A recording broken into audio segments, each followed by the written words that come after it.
ಕಳೆದ 10 ವರ್ಷಗಳಿಂದ ಈ ಗ್ರಾಮದ ಜನ ಹನಿ ನೀರಿಗೂ ಪರದಾಟವನ್ನು ಮಾಡ್ತಿದ್ದಾರೆ. 4 ದಿನಕ್ಕೊಮ್ಮೆ ನೀರು ಬಂದರೂ ಕೂಡ ಇವರ ಗೋಳು ತೀರ್ತಾ ಇಲ್ಲ. ಎಷ್ಟರ ಮಟ್ಟಿಗೆ ಅಂದರೆ ಗ್ರಾಮದ ಯುವಕರಿಗೆ ಹೆಣ್ಣು ಕೊಡಲಿಕ್ಕೆ ಸಹ ಜನ ಹೆದರ್ತಾ ಇದ್ದಾರೆ. ಅಧಿಕಾರಿಗಳ ನಿರ್ಲಕ್ಷ್ಯ ಮತ್ತು ಕಳಪೆ ಕಾಮಗಾರಿಯಿಂದಾಗಿ ಜಲ್ ಜೀವನ್ ಮಿಷನ್ ಕೂಡ ಹಳ್ಳ ಹಿಡಿದಿದೆ.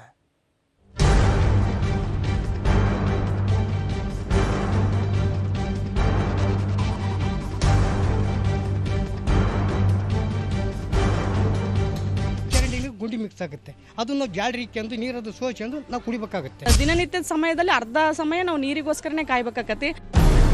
ಬೀದಿ ಬೀದಿಗಳಲ್ಲಿರುವ ಜಲ್ ಜೀವನ್ ಮಿಷನ್ ನಲ್ಲಿಗಳ ಬಳಿ ನೀರಿಗಾಗಿ ಕಾದು ಕುಳಿತ ಮಹಿಳೆಯರು, ಗುಂಡಿಯಲ್ಲಿನ ನೀರು ತುಂಬುತ್ತಿರುವ ಗ್ರಾಮಸ್ಥರು. ತೋಡೋದು ಹಾಕೋದು ನಲ್ಲಿ ಮಾಡ್ಯಾರೆ, ಅದ್ರ ಒಂದಿನ ಬಂದಿಲ್ಲ ನೀರು. ದಾವಣಗೆರೆ ತಾಲೂಕಿನ ನೇರ್ಲಿಗೆ ಗ್ರಾಮದ ಕಟು ವಾಸ್ತವದ ಪರಿಸ್ಥಿತಿ ಇದು. ಮನೆಗಳ ಮುಂದಿರೋ ನಲ್ಲಿಗಳನ್ನ ತಿರುಗಿಸಿದರೆ ನೀರಲ್ಲ, ಬರೀ ಗಾಳಿ ಬರುತ್ತೆ. ಕೋಟ್ಯಂತರ ರೂಪಾಯಿ ವೆಚ್ಚದಲ್ಲಿ ಜಾರಿಗೆ ತಂದ ಜಲ್ ಜೀವನ್ ಮಿಷನ್ ಯೋಜನೆ ಇಲ್ಲಿ ಸಂಪೂರ್ಣ ವಿಫಲವಾಗಿದೆ. ಪೈಪ್ಲೈನ್ ಇದೆ, ನಲ್ಲಿ ಇವೆ, ಆದರೆ ನೀರೇ ಬರೋದಿಲ್ಲ. ಮೂಲಭೂತ ಸೌಕರ್ಯಗಳಲ್ಲಿ ನೀರು ಒಂದು ಹೇಳ್ತಾ ಇದ್ದೀವಿ, ಆದರೆ ನಾವು ನೋಡ್ದಂಗೆ ನೀರಿನ ಸಮಸ್ಯೆನೇ ಇಲ್ಲ ಆಗ್ತೈತಿ.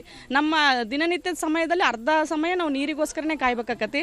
ಮತ್ತು ಯಾವ್ದಾದ್ರು ಜಾನುವಾರುಗಳನ್ನ ಕಟ್ಕೊಂಡ್ರೆ, ಮತ್ತು ಯಾವ್ದಾದ್ರು ಹಬ್ಬ ಹರಿದಿನಗಳು ಬಂದಾಗ, ಆಮೇಲೆ ಮನೆಗಳನ್ನ ಕ್ಲೀನ್ ಮಾಡೋಕ್ಕಾದ್ರೆ ನೀರಿನ ವ್ಯವಸ್ಥೆನೇ ಇರಲ್ಲ. ಆ ನೀರಿಗೋಸ್ಕರನೇ ಕಾಯ್ಬೇಕಾಗತ್ತೆ. ನಮ್ಮ ಸರ್ಕಾರಕ್ಕೆ ಒಂದು ಹೇಳುವಂಥದ್ದು ಏನಂತ ಹೇಳಿದ್ರೆ, ಮನುಷ್ಯನಿಗೆ ಬೇಕಾಗಿರುವಂಥದ್ದು ಒಂದು ಸ್ವಚ್ಛತೆ ಮತ್ತು ನೀರಿಂದು ಕುಡಿಯೋ ನೀರಿನ ವ್ಯವಸ್ಥೆ.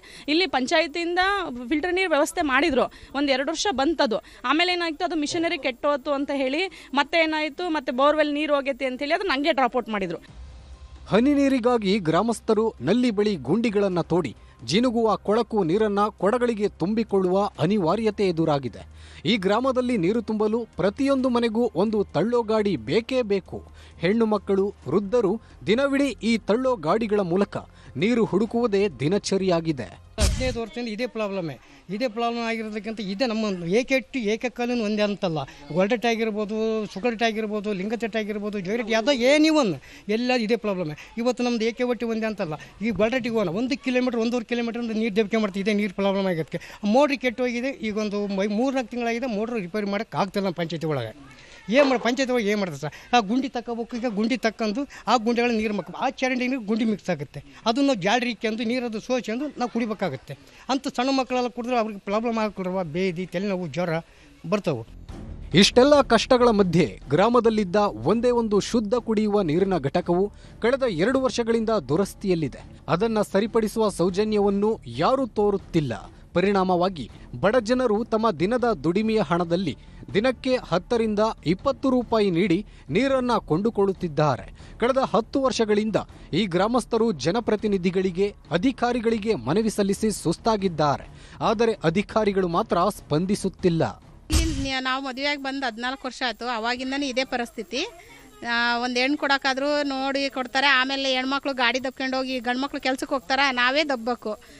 4-5 ದಿವಸಕ್ಕೊಂದ್ಸರಿ ನೀರು ಬಿಡ್ತಾರೆ. ನಲ್ಲಿ ಮಾಡ್ಯಾರೆ, ಅದ್ರ ಒಂದಿನ ಬಂದಿಲ್ಲ ನೀರು. ಈಗ ಹಿಂಗೆ ಕುತ್ಕೊಂಡು ತೋಡ್ಬೇಕು, ಇದು ಹಿಂಗೆ ಗಲೀಜು ಬರ್ತವೆ, ಅವನ್ನ ಸೋಸ್ಕೋಬೇಕು. ಮತ್ತು ಇನ್ನೊಂದ್ಸರಿ ಪಂಚೆ ಕಟ್ಟಿ ಡ್ರಮ್ಮಿಗೆ ಸೋಸ್ಕೋಬೇಕು. ಆರೋಗ್ಯ ಕೆಟ್ಟೋಕತ್ತೆ ಅನ್ನೋ ಕಾರಣದಿಂದ ನಾವು ಇಷ್ಟು ನೀಟಾಗಿ ನೀರು ಸೋಸ್ಕೊತ ಇದ್ದೀವಿ. ಇದೇ ಪರಿಸ್ಥಿತಿ ಯಾವಾಗಲೂ ಐತ್ರಿ. ಹಿಂಗೆ ತೋಡೋದು ಹಾಕೋದು. ಯಾರು ಗಂಡ್ಮಕ್ಳು ಹುಡುಗ ಕೆಲ್ಸಕ್ಕೆ ಹೋಗ್ತಾನೆ, ಮನೆಗೆ ಯಾರು ಇರಲ್ಲ, ನಾನು ತರಬೇಕು. ಮನೆಗೆ ಯಾರು ತರೋರಿಲ್ಲ, ನಾವೇ ತರಬೇಕು. ಹಿಂಗೆ ಸಣ್ಣಕ್ಕೆ ಬರ್ತಾವೆ. ಇವತ್ತು ಯಾಕೆ ಒಂಚೂರು ಹಿಂಗೆ ಬಡಂಗೆ ಬರ್ತಾವೆ. ಇಷ್ಟು ಬರ್ತದಿಲ್ಲ, ಇಲ್ಲಿ ಬರೋಲ್ಲ. ನೀರು ಬರೋದಿಲ್ಲ ಅಂದರೆ ಅವರು ಮೋಟ್ರ್ ಹಚ್ಚೋದು, ಇವರು ಮೋಟ್ರ್ ಹಚ್ಚೋದು, ಅವ್ರು ಗುಂಡಿ ತೆಗಿಯೋದು, ಹಿಂಗೆ ಮಾಡ್ತಾರ. ನಮಗೆ ನೀರು ಬರಲಿದ್ರೆ ನಾವು ಕೊಡ ತಗೊಂಡು ಹೋಗ್ಬೇಕು. ಕೋಟ್ಯಂತರ ರೂಪಾಯಿಗಳ ಯೋಜನೆಗಳು ಕಾಗದದ ಮೇಲಷ್ಟೇ ಉಳಿದಿವೆ ಎಂಬುದಕ್ಕೆ ನೇರ್ಲಿಗೆ ಗ್ರಾಮದ ಈ ದುಸ್ಥಿತಿಯೇ ಸಾಕ್ಷಿಯಾಗಿದೆ. ಜಲ್ ಜೀವನ್ ಮಿಷನ್ ಯೋಜನೆಯ ಲೋಪಗಳನ್ನು ಸರಿಪಡಿಸಿ ಶುದ್ಧ ನೀರಿನ ಘಟಕವನ್ನ ದುರಸ್ತಿ ಮಾಡಲಿ ಅನ್ನೋದೇ ನಮ್ಮ ಆಶಯ. ಸಂಜಯ್, ನ್ಯೂಸ್ 18, ದಾವಣಗೆರೆ.